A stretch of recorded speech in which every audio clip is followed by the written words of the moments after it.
ವಿದ್ಯಾರ್ಥಿಗಳೇ, ಓದಿದ್ದು ನೆನಪಿನಲ್ಲಿ ಉಳಿಯುತ್ತಿಲ್ಲವೇ? 3 ದಿನದಲ್ಲಿ ಮರೆತು ಹೋಗುವ ಓದನ್ನು 3 ತಿಂಗಳು ನೆನಪಿಟ್ಟುಕೊಳ್ಳುವ ಟ್ರಿಕ್.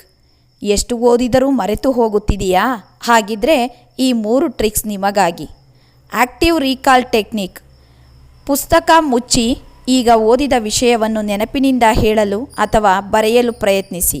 ಓದುವುದು ಮಾತ್ರವಲ್ಲ, ನೆನಪಿಸಿಕೊಳ್ಳುವುದೇ ನಿಜವಾದ ಅಧ್ಯಯನ. Spaced repetition. ಒಂದೇ ದಿನ 5 ಬಾರಿ ಓದಬೇಡಿ. 1ನೇ ದಿನ ಓದಿ, 2ನೆಯ ದಿನ ರಿವಿಷನ್ ಮಾಡಿ, 7ನೇ ದಿನ ಮತ್ತೆ ನೋಡಿ, 15ನೇ ದಿನ ಮತ್ತೊಮ್ಮೆ ರಿವಿಷನ್ ಮಾಡಿ. ಸರಿಯಾದ ಸಮಯದಲ್ಲಿ ರಿವಿಷನ್ ಮಾಡಿದರೆ ನೆನಪು ಹೆಚ್ಚು ಕಾಲ ಉಳಿಯುತ್ತದೆ. Teach someone. ನೀವು ಓದಿದ ವಿಷಯವನ್ನು ಸ್ನೇಹಿತರಿಗೆ ಅಥವಾ ನಿಮ್ಮಷ್ಟಕ್ಕೆ ನೀವೇ ಎಕ್ಸ್ಪ್ಲೈನ್ ಮಾಡಿ. ಕಲಿತ ವಿಷಯವನ್ನು ಬೇರೆಯವರಿಗೆ ಹೇಳಿದಾಗ ಅದು ಇನ್ನಷ್ಟು ಗಟ್ಟಿಯಾಗಿ ನೆನಪಿನಲ್ಲಿ ಉಳಿಯುತ್ತದೆ.